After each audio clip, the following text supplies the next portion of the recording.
right, folks, I got another cool video about an awesome knife here.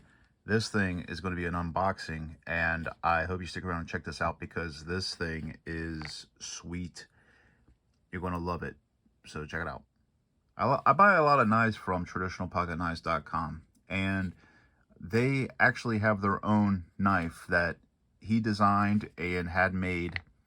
And this is it, the Ohio River Jack. It's a very interesting knife. It is a traditional pocket knife indeed, but it has some cool modern spins on it that I really like, and you got to see this. There's a little, like a note on the back here, and it says, "My grandfather was Clarence Risner, the former president of the National Rifle Collection Association and founder of the C. Risner Cutlery. When I was a boy, my grandfather showed me what a useful pocket knife looked like, functioned like, cut like, and even sounded like. I designed the Ohio River Jack in honor of him. I wanted to create a pocket knife that performed confidently, was enjoyable to carry, and served," I'm reading it through the camera, "and served the everyday needs of hardworking, family-supporting people like us. I challenge you to use this knife. Make this knife work as hard as we do to provide for our families, support our neighbors, and be leaders in our local communities. My grandfather always said, there's a story behind every knife. So I ask you, what story will your knife have?" Austin Jackson, owner of C. Risner Cutlery.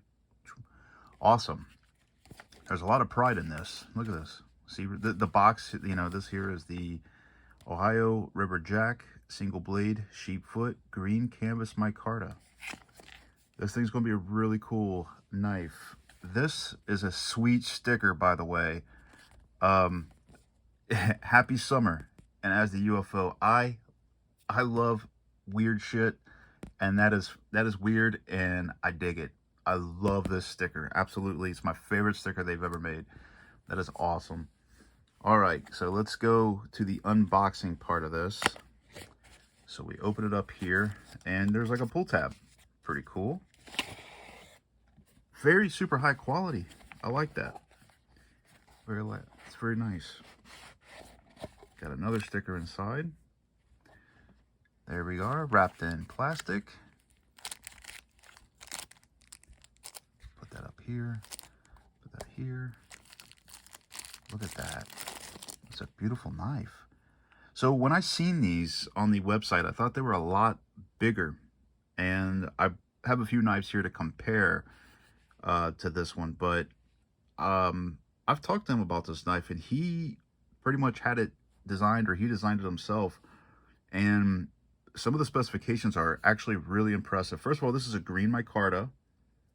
And the bolsters are integral with the liners. You can see here that they're like one piece, so it's machined. Very cool. By the way, the spring is perfectly flush, and it's made of titanium. The bolsters are, and the steel is it has a pull on either side. Look at this. So if you're left or right-handed, you don't have to go. You can hold it here and open it. That's ingenious, actually. I don't think I've ever seen that on a knife before. But the steel that he used is Bowler M390. And so I had to Google that, and I found out some interesting stuff about this steel. All right, let me open this blade. It's maybe a 7 or 8. It's a heavy pull. Wow, that's insane. It says Ohio River Jack right there. This thing has a half stop. That's awesome. Flush on a half stop. Wow, I am impressed by that.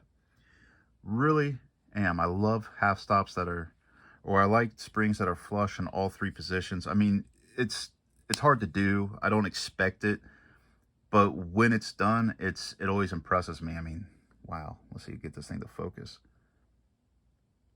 It's amazing. Absolutely amazing. The grind is really cool. I dig that. C. Risner M390. So yes, the steel M390. I looked this up.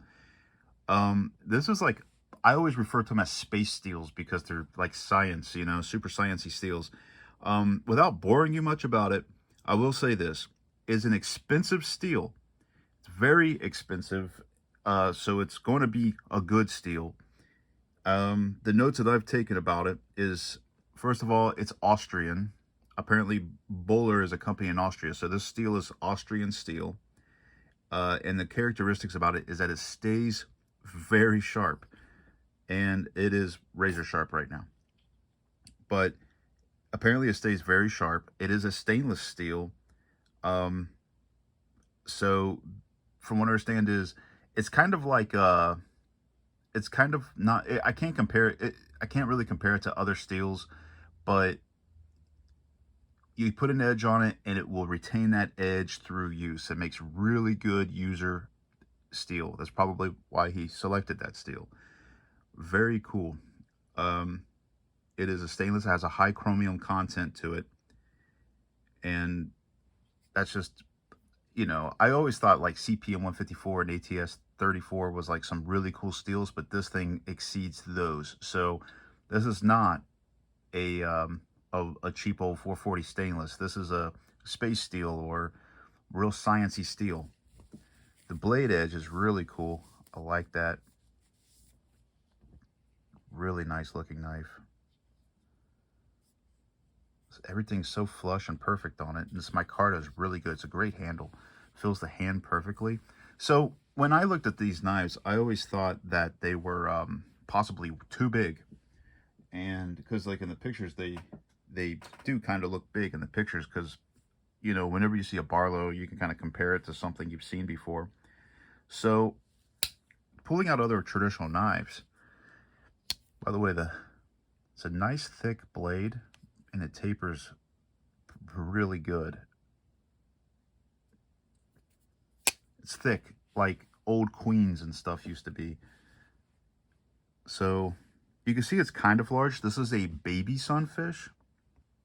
You can kind of see here the size, because this was one of the things that kind of like I was sort of like on the fence about, is I don't really want a gigantic knife. It's hard to pocket, but it's only 3 3/4 closed, so it's like not as big as I really thought it was. So it's a very decently sized knife. It's a bit wide, but it's also kind of an interesting design. I really dig it. Here's a Barlow. We've been using this Barlow and this one for the last few videos, and you can kind of see, like, yeah, it's a bit wide, but lengthwise it's not, and it's be a great pocket knife. Honestly, you wouldn't be able to put it in your coin pocket of your jeans like you would, say, this baby butterbean. It's clearly too big for that, but for your regular carry in your pocket, in your, you know, regular pocket that you would put your gigantic tablet sized phone in, it's fine. You wouldn't notice it next to one of these, or even a mini copper lock. So yeah, it's not that big. I actually thought it was going to be like the size of a like a buck 110 when I seen it in the pictures. I never read the specifications. And a buck 110, I actually have one, dwarfs this thing, as you can see here.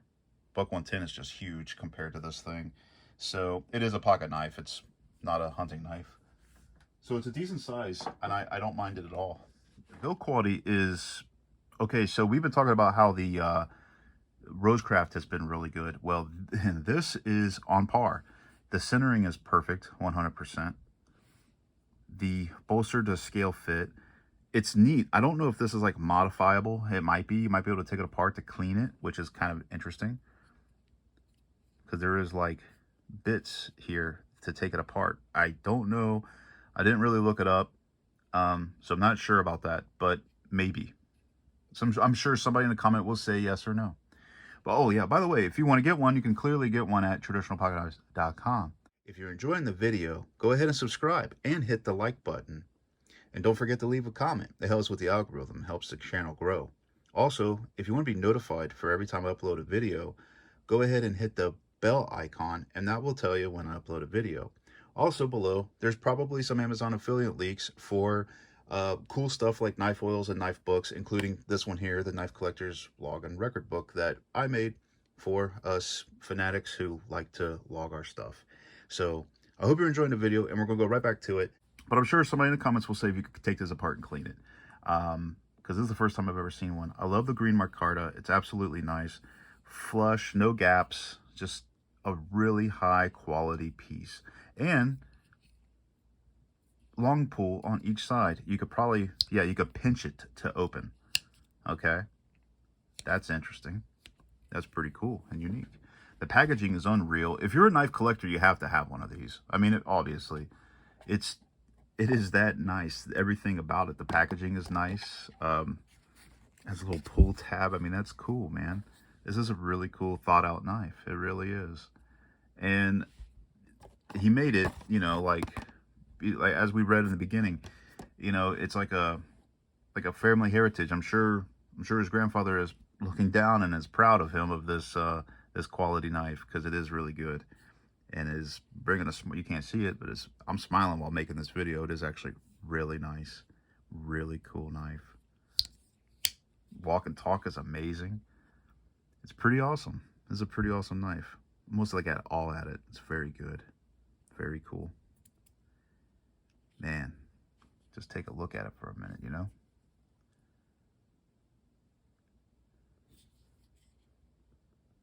Titanium. It's not heavy.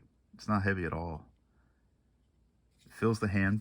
It's actually a really good working knife. Fills the hand really well. You can see how it glazes across all 4 fingers there. Cut, whittle. Very good. Very good. Anyway, guys, I guess that's it. I don't want to make them too long. I've been going too long on videos, and I can see where people kind of lose interest. So I hope you like the knife. If you want to get one, this one is the canvas, the green canvas micarta. If you want to get one of these, go on to traditionalpocketknives.com. He has actually different kinds. You have a two-bladed version of this, so there's a lot of options with these. Are really cool and unique knives. So get yourself one. Go get you one. I'll put a link down below for traditionalpocketknives.com, so you can just click the link and head on over there. And also subscribe and like, and I'll see you next video. Have a good one.